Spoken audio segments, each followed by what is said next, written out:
औज़ुबिल्लाहिमिनश्शैतानिर्रजीम बिस्मिल्लाहिर्रहमानिर्रहीम। अस्सलामु अलैकुम डियर स्टूडेंट्स, आज की हमारी इस वीडियो में जो हमारा लेक्चर होगा वो है हार्ट बीट। बहुत इंपॉर्टेंट टॉपिक है लॉन्ग क्वेश्चन के पॉइंट ऑफ व्यू से। और जैसा कि हम जानते हैं कि हम प्रीवियस वीडियोस में अपने इस टॉपिक को डिटेल से पढ़ रहे हैं। फर्स्ट वीडियो में हमने हार्ट के हवाले से पढ़ा था, उसके इंट्रोडक्शन का कंसर्न लेकर कि हार्ट क्या है, कहाँ होता है, कैसे काम करता है। और उसके अगली वीडियो में हमने इसकी फिजियोलॉजी देखी थी कि इसकी प्रॉपर वर्किंग क्या होती है। और उसके बाद की वीडियो में हमने इसकी दो सर्कुलेशन को डिस्कस किया है, जिसको हमने दो नाम दिए हैं। एक नाम दिया है बेसिकली जो पल्मोनरी सर्किट या पल्मोनरी सर्कुलेशन, और दूसरी है सिस्टेमिक सर्किट या सिस्टेमिक सर्कुलेशन। तो हार्ट बीट क्या है? बीट का मतलब धड़कन होता है, सादा लफ्जों में बात करें तो ये आज हमने डिस्कस करना है। बेसिकली हार्ट के हमारा जो हार्ट है उसके टोटल 4 चैम्बर्स हैं, ठीक है। उसमें आप कह सकते हैं कि 2 एट्रियम होते हैं जिनको कलेक्टिवली आप एट्रिया बोलते हैं, और 2 हमारे हार्ट में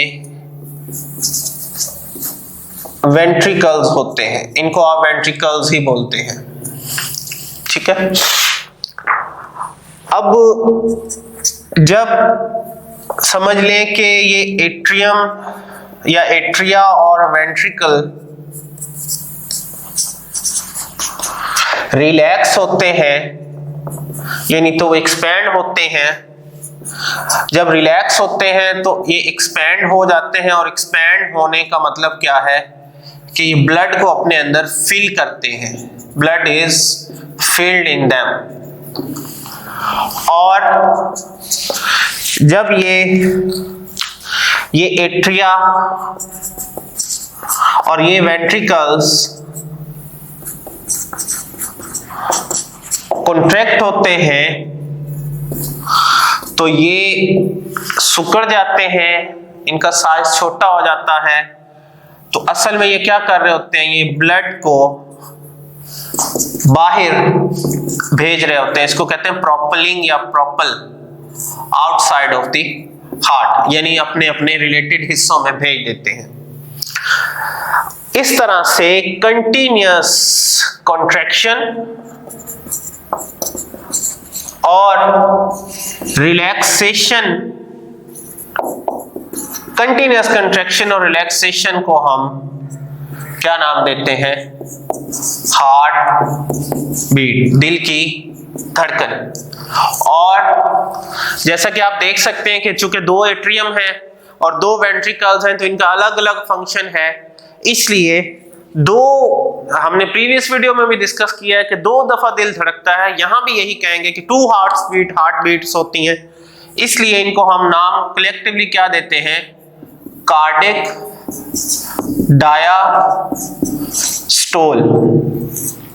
ये देखें, ये डाई का मतलब क्या है? 2, यानी दिल 2 दफा धड़कता है, उसको कलेक्टिवली हम हार्ट बीट का नाम देते हैं। अब दिल की 2 दफा जो धड़कन बनती है उसको हम नाम क्या देते हैं? पहला नाम हम देते हैं उसको एट्रियल सिस्टोल, और जो दूसरी धड़कन दिल की बनती है उसको हम नाम देते हैं वेंट्रिकुलर सिस्टोल।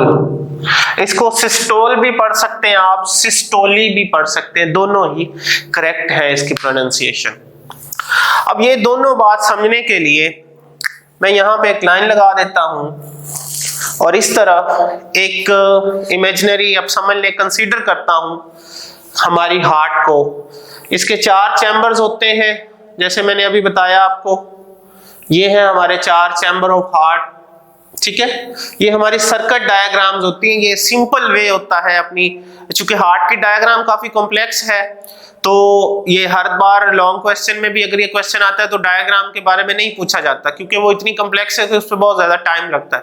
तो इसीलिए हम उसको सर्किट वे से शो करते हैं, इमेजिनरी हम अपनी डायग्राम कंसीडर कर लेते हैं। तो उस हवाले से ये आप देख सकते हैं, ये 4 चैम्बर्स हैं हमारे, ठीक है। इसको आप क्या कहेंगे, राइट एट्रियम, ठीक है, और ये क्या है हमारा राइट वेंट्रिकल, ठीक है। इसी तरह से ये लेफ्ट एट्रियम और ये लेफ्ट वेंट्रिकल, ये 4 दिल के हिस्से हो जाते हैं। यहां वाल्व लगे होते हैं जो खून को एट्रियम से वेंट्रिकल में लाते हैं। इस वाल्व का नाम क्या है, ट्राइकस्पिड वाल्व। और यहां भी वाल्व लगे होते हैं जो खून को लेफ्ट एट्रियम से लेफ्ट वेंट्रिकल में लाते हैं, और इसका क्या नाम होता है, बाइकस्पिड वाल्व। और यहां से ब्लड वेसल निकलती है जो लंग्स की तरफ जाती है। ये देखें आप, इस ब्लड वेसल को हम क्या नाम देते हैं, पल्मोनरी वेन। और यहां से एक ब्लड वेसल निकलती है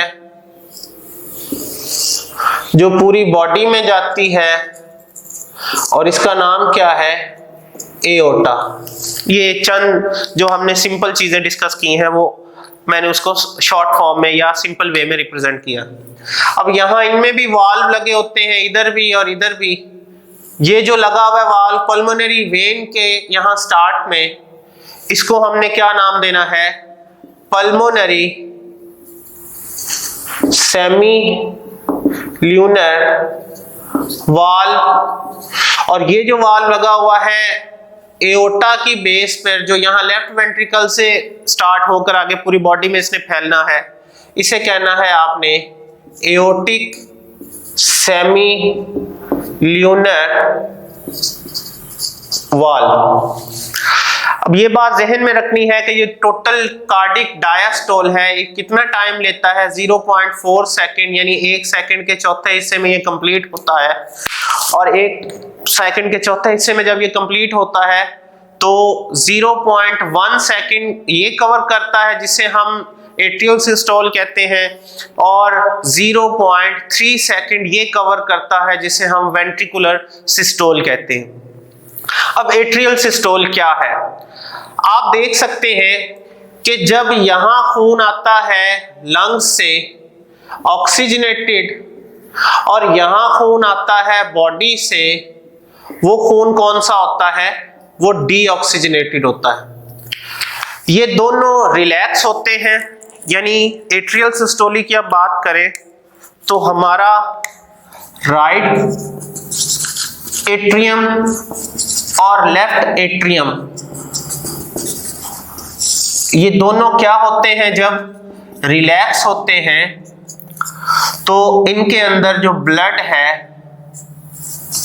वो फिल होता है, भरा जाता है। और जैसे मैंने बताया कि जो राइट एट्रियम है उसमें ब्लड आता है डीऑक्सीजनेटेड, और जो लेफ्ट एट्रियम है उसमें ब्लड आता है ऑक्सीजनेटेड। अब दोनों एक ही वक्त में आ रहे हैं। मैंने प्रीवियस वीडियो में भी बताया था कि ऐसा नहीं है कि कुछ लम्हे के लिए दिल का एक खाना रुकता है तो दूसरा काम करता है, या एक काम कर रहा होता है तो दूसरा उसको टाइम देता है। नहीं, ये कंटिन्यूअसली हो रहा होता है। यानी दिल के 4 मसल्स हैं या 4 पोर्शन है या 4 चैम्बर्स हैं, तो चारों अपना काम एक ही वक्त में साइमल्टेनियसली एक ही वक्त में कर रहे होते हैं। तो यही वजह है कि जिस वक्त ये दोनों रिलैक्स होते हैं तो इनके अंदर खून भरता है, ठीक है। जब ये खून भरता है तो उस वक्त वेंट्रिकुलर सिस्टोल क्या कर रहे होते हैं, आप लिखेंगे कि हमारा राइट वेंट्रिकल और लेफ्ट वेंट्रिकल जो है ये कॉन्ट्रैक्ट हो चुके होते हैं, ये खाली हो रहे होते हैं। क्यों कि एक कॉमन सी बात है, जब ये भरे गए हैं, इन्होंने जब ब्लड पुश करना है तो राइट एट्रियम ने इधर ब्लड पुश करना है तो इनका खाली होना जरूरी है, और लेफ्ट एट्रियम ने ब्लड को इधर पुश करना है तो इनका खाली होना भी जरूरी है। तो इसीलिए जब ये रिलैक्स हुए होते हैं तो तब ये दोनों जो हैं ये क्या हो चुके होते हैं, कॉन्ट्रैक्ट हो रहे होते हैं। बहरहाल वो अभी हम बात करते हैं, अभी हम एट्रियम की बात कर लें। तो ये बात बहुत अहम है कि जब ये दोनों रिलैक्स होते हैं ये खून से भर जाते हैं। जब ये खून अपने अंदर अपनी कैपेसिटी के मुताबिक स्टोर कर लेते हैं तो उस वक्त इन्होंने खुलना है, और खुल कर आप देख सकते हैं कि इधर ट्राइकस्पिड वाल्व है ये लगा हुआ, ये खुलता है, और इधर बाइकस्पिड वाल्व है ये खुलते हैं। और एट द सेम टाइम एक तरफ से डीऑक्सीजनेटेड ब्लड और दूसरी तरफ से ऑक्सीजनेटेड ब्लड जो है राइट एट्रियम वाला राइट वेंट्रिकल में फेंकता है, ठीक है, और लेफ्ट एट्रियम वाला लेफ्ट वेंट्रिकल में फेंकता है खून। तो इस कंडीशन को या इस फेज को जो हम नाम देते हैं उसे कहते हैं एट्रियल सिस्टोल। और ये भी याद रखिएगा जैसे ये खून नीचे भेज देते हैं एट्रियम खाली हो जाता है तो ये जो बाइकस्पिड वाल्व और ट्राइकस्पिड वाल्व ये फिर से बंद हो जाते हैं। मैंने प्रीवियस वीडियो में बताया था कि इनका काम ये है कि ये बैक फ्लो को रोकते हैं। तो जैसे ही ये क्लोज होते हैं, इधर से ट्राइकस्पिड वाल्व और इधर से बाइकस्पिड वाल्व ब्लड को नीचे भेजने के बाद क्लोज होते हैं तो लब की आवाज आती है, LUBB आप इसे लिखेंगे। अच्छा, दूसरी तरफ ये जब ये इधर से भेजकर ये दोबारा ये फ्री हो जाते हैं क्योंकि खून सारा अपना नीचे भेज दिया, ठीक है, तो ये कॉन्ट्रैक्ट हो रहे होते हैं उस वक्त जब खून को भेज रहे होते हैं।